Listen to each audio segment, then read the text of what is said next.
Les conjoints de fait n'ont aucun statut légal au Québec. En cas de rupture, la durée de vie commune, la contribution de chacun à la famille, les inégalités financières ne comptent pas. Il n'y a que le contrat de vie commune qui puisse offrir une protection aux deux conjoints. Le contrat de vie commune est une entente élaborée par les deux principaux intéressés. Il correspond à leur couple, à leurs valeurs et à leurs attentes. Il sert à mettre sur papier les droits et obligations de chacun selon sa vision. Le contrat prévoit aussi les modalités d'une séparation. La rédaction de ce document impose de se poser des questions essentielles. Qu'est-ce qu'on attend de cette union dans le présent et dans le futur? Quels sont les éléments essentiels à inclure? Qui et quoi veut-on protéger et comment? Quelles sont nos priorités, nos droits individuels, nos besoins? La réponse à toutes ces questions guidera le choix des éléments essentiels à inclure dans le contrat. Il pourrait s'agir des engagements de l'un envers l'autre ou envers les enfants. On pourrait aussi énoncer les principes concernant l'éducation des enfants.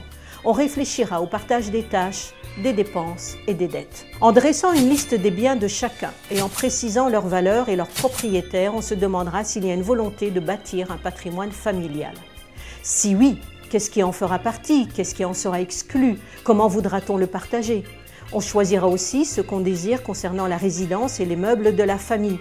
Comment acheter? Qui est propriétaire? Parts égales ou inégales? Comment partager? Quand vendre? On pourrait aussi se questionner sur la possibilité d'attribuer une pension alimentaire ou des compensations pour redresser les inégalités financières entre les deux conjoints et en élaborer les conditions. On pourra aussi prévoir le partage des gains admissibles de la Régie des rentes du Québec ou d'un régime complémentaire de retraite. Finalement, il faudra penser à l'argent, aux comptes en banque, conjoints et personnels, aux dettes personnelles et familiales, aux mises en commun et à la marge de crédit. Le couple mettra sur papier ses ententes finales, mais il pourra les modifier en tout temps par la suite. Ce document sera une preuve valable à présenter au tribunal en cas de litige.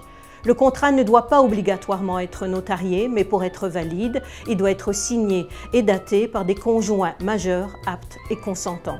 N'oubliez pas qu'aucune entente ne doit aller à l'encontre de l'ordre public. Sachez que certains documents supplémentaires sont tout aussi importants pour s'assurer une tranquillité d'esprit, la procuration, le mandat en cas d'inaptitude et le testament.